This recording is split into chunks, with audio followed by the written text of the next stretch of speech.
কোনো রকম ওভেন ছাড়াই যদি গ্যাসের চুলাতেই রেস্টুরেন্টের মতো পিৎজা বানাতে চান তাহলে ভিডিওটি আপনার জন্য। এখানে আমি 1 কাপ ময়দার জন্য 2 চামচ চিনি, 2 চামচ গুঁড়া দুধ, 1 চামচ ইস্ট আর 1 চিমটি লবণ দিয়ে ভালো করে একটা ডো বানিয়ে নেব কুসুম গরম পানি দিয়ে। পানিটা কিন্তু আমি একবারে দিইনি, আস্তে আস্তে অল্প অল্প করে দিয়ে সফট একটা ডো তৈরি করে নিতে হবে।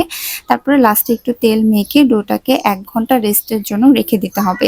তারপর এখানে টপিক্সের জন্য চিকেনটা আমি লবণ, গোলমরিচের গুঁড়া, ঝালের গুঁড়া, আদা রসুন বাটা, একটু সয়া সস দিয়ে ভালো করে মাখিয়ে নিয়ে 5-6 মিনিট রেখে দিয়েছিলাম। তারপরে এইভাবে তেলে কড়াইয়ে ভালো করে লাল লাল করে ভেজে নিয়েছি। আদার্স টপিংসগুলো আমি কাঁচামরিচ না, ক্যাপসিকাম, পেঁয়াজ, তারপর টমেটো ব্যবহার করব। আর এভাবে 1 ঘন্টা পর ডোটাকে একটা রুটি শেপ দিয়ে একটা ফ্রাইং প্যানে তেল মেখে রুটিটাকে বসিয়ে দিয়ে একটু সাইড থেকে ভাঁজ করে দিয়েছি। ভাঁজ করে দেওয়ার পর টমেটো সস দিয়ে মজরেলা চিজ দিয়ে দিয়েছি। তারপরে একে একে টপিংসগুলো দিয়ে আবার একটু মজরেলা দিয়ে চিলি ফ্লেক্স দিয়ে দিয়েছি। এরপর গ্যাসের চুলাতে একটা তাওয়া বসিয়ে দিয়ে 5 মিনিটের মতো প্রিহিট করে নিয়ে ফ্রাইং প্যানটা বসিয়ে দিয়ে ঢাকনাটার ফুটোটাও বন্ধ করে দিয়ে 20 মিনিট মিডিয়ামের থেকেও কম আছে, মানে লো মিডিয়ামে আমি এটাকে কুক করে নিয়েছি। কুক করে নেওয়ার পরে রেস্টুরেন্ট স্টাইল মজাদার পিৎজা একদম রেডি।